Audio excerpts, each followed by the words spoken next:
En février 2022, j'avais commencé à travailler sur la vision pour mon année 2022. Et quand j'entre en 2022, j'entre avec beaucoup de tristesse, d'angoisse, de frustration, de déception.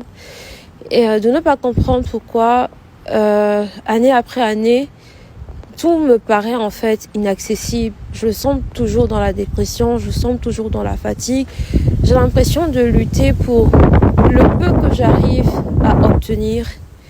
Et une fois en échangeant avec Ronald, mon fiancé, il me dit « Mais en vrai, entre le temps où je t'ai connu et toutes les fois où tu te faisais attaquer la nuit et maintenant, tu vois pas qu'il y a des choses qui se sont améliorées. Toutes les autres choses, c'est de la vanité en fait. » Et lorsqu'il m'a dit ça, au mois de janvier 2022, ça m'avait un peu cassé en me disant « Mais je ne comprends pas. Ok, je comprends que c'est de la vanité, Seigneur, je te demande pardon par rapport à ça. Mais en vrai, je suis quand même épuisée de devoir me donner à 100 000, 10 000% pour plein de choses et ne pas y arriver. » Et j'avoue que ma marche avec le Seigneur, elle était encore bancale à ce moment-là. Bancale dans le sens où, quand je suis venue à Christ, je pense que je ne suis pas venue, comme j'entends souvent dire à l'église, donnez ma vie à Christ. Mais je suis venue expérimenter Jésus pour voir si Jésus marchait ou pas en fait. Et si Jésus marchait pour moi, alors oui, à ce moment-là, j'aurais été prête à tout abandonner pour Jésus. Et l'une des premières des choses que Dieu a fait pour moi cette année, c'est de remettre les choses à sa place, dans ma manière de penser, dans ma manière de réfléchir, dans ma manière de marcher avec lui. J'avais écrit en février 2022 que le 31 décembre 2022, je pourrais dire que j'ai enfin rencontré Jésus et que j'ai accepté de passer vers les eaux du baptême, non pas parce que l'Église me le demande, mais parce que j'ai vraiment compris que Jésus était le chemin, la vérité et la vie. Et je rends grâce au Seigneur parce que les 6 premiers mois de l'année ont été bizarres, challengeants, compliqués, et je n'ai cessé de me relever, de tomber, de faire 3 pas à l'avant, 10 pas en arrière. J'avais beau aller à l'église, j'avais beau prier, méditer, mais il y avait encore un vide dans mon cœur. Et quand je me suis connectée à FLE, je suis allée rechercher la première fois où je me suis connectée à FLE, c'était en mars 2022. Et quand je me suis connectée, ce jour-là, on était 2 à se connecter. Je m'en souviens très bien. Et la servante, maman Corinne, qu'est-ce qu'elle a dit? Elle a dit, on ne peut pas se connecter dans la présence du Seigneur et avoir le cœur aussi lourd, parce que ça attriste le Saint-Esprit. Et je me suis tout de suite reconnue. Et à partir du jour où je me suis connectée à FLE, je n'ai jamais cessé de me connecter. Et l'un des messages qui m'a le plus interpellée à chaque fois que je voyais la servante de maître, c'était « Vous êtes nombreuses dans ce groupe et Dieu vous demande en fait de remettre votre vie en ordre. » Et à chaque fois que j'entendais, ce message semblait frapper en fait à la porte de mon cœur.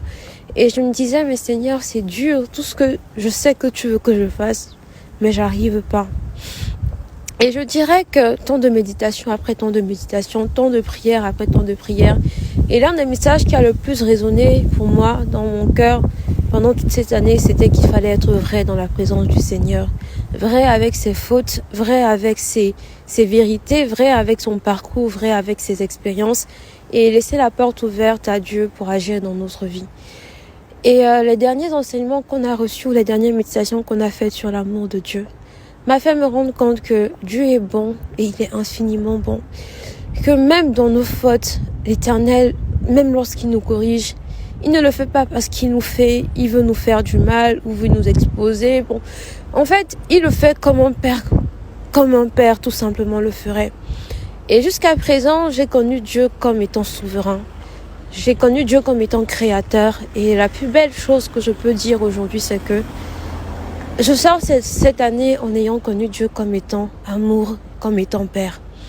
Si j'avais du mal, en fait, jusqu'à présent à ouvrir la porte à Jésus, c'était tout simplement parce que j'avais donné plus la place à l'homme dans ma vie. J'avais donné plus la place aux êtres humains, à la perfection, au désir d'obtenir, au désir d'être quelqu'un par mes œuvres. Et lorsqu'on a médité sur la foi sans les œuvres est vaine et que les œuvres sans la foi n'a pas plus d'importance, n'a pas plus de valeur, l'Éternel m'a encore parlé au travers de cette méditation. Et il y a tant d'autres messages que je pourrais citer, mais ce que je retiens, c'est que Dieu est amour.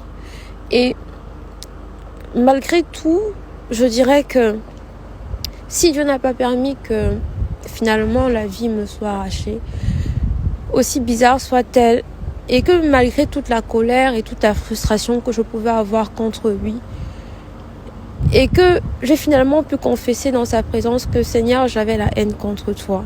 Et à partir du moment où j'ai confessé que j'avais la haine contre Dieu, je ne sais pas ce qui s'est passé, mais à partir de ce soir-là, il y a à peine 2 jours, l'amour de Dieu a commencé à pénétrer mon cœur. Et quand j'ai encore reçu ce message au travers de la méditation de la sœur Merveille, je savais que le moment était arrivé pour expérimenter pleinement l'amour de Dieu et de marcher avec lui en vérité et de toujours savoir que Dieu est bon. Il a été mais tellement bon à mon égard, lent à la colère malgré tout ce que j'ai pu faire, mais tant compatissant. Et je bénis le nom du Seigneur parce que pour moi, c'est la plus belle victoire de Jésus dans ma vie depuis que j'ai donné ma vie à Christ et je rends toute la gloire au Seigneur. Amen.